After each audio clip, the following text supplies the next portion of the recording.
name in the jade business. Just look at that wonderful quality. Rex Lapis doesn't often bless us with such finery. Go on, pick whichever one you like. These 3 pieces really do look pretty. Not like the ones you usually dig up. But how do we pick? Should we just grab one and go? Very good. It seems you have learned some tricks of the trade. What do you think, Mr. Zhongli? How should we pick from these pieces of Noctilucous jade? Oh? You want me to decide? That is fine as well. If it were me, the answer would be simple. Oh? And that would be... I'll take them all, boss. Oh, you act with such panache, good sir. I always knew you were not a man of ordinary caliber. Oh, wait, boss! That one didn't count! We need to discuss it again! Hey! If we only need one for the ritual, aren't we wasting 3 times the Mora if we buy them all? Oh, Mora. It is as you say. I suppose I overlooked this particular aspect of the transaction. Huh? How do you not think about Mora when buying things? If one must always consider Mora before acting, then in all things one is bound by Mora. What? All Mora is currency, but not all currency is Mora. What?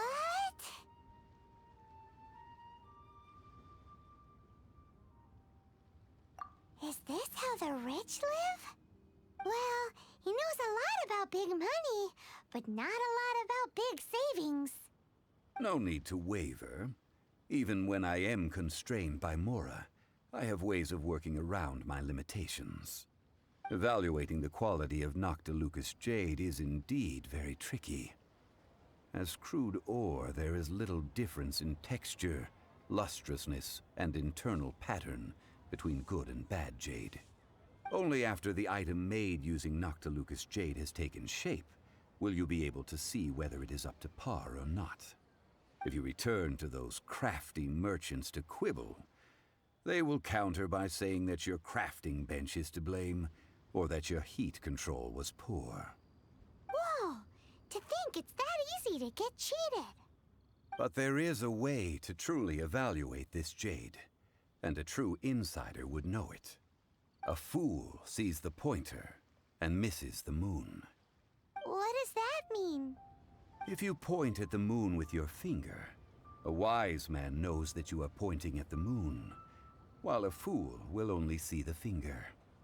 The patterns, the facade, these are all the finger. Noctilucous jade is a mystical stone used to light up the darkness, and so its brightness is the important thing.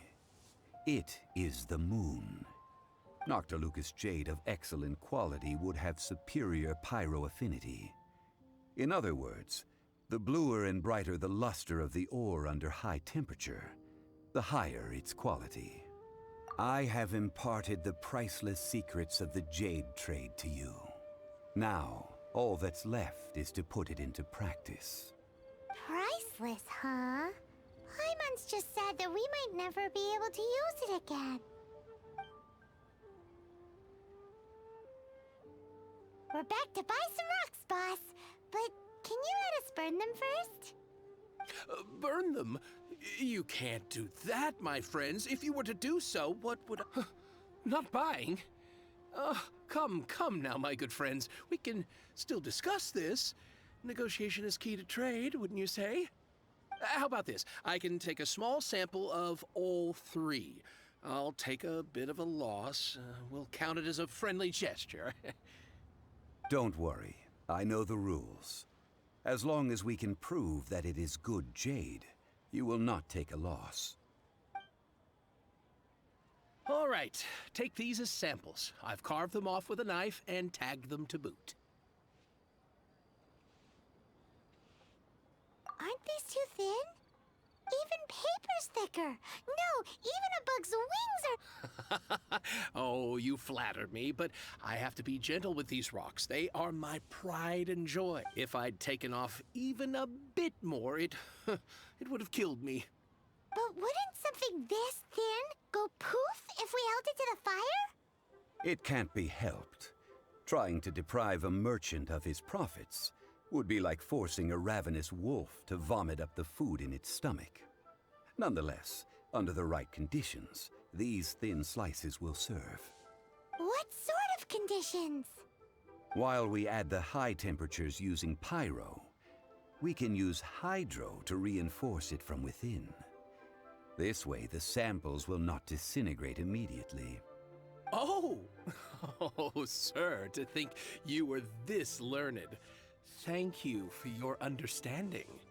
Strictly speaking, asking for samples when we have not yet agreed to purchase the goods is unfair.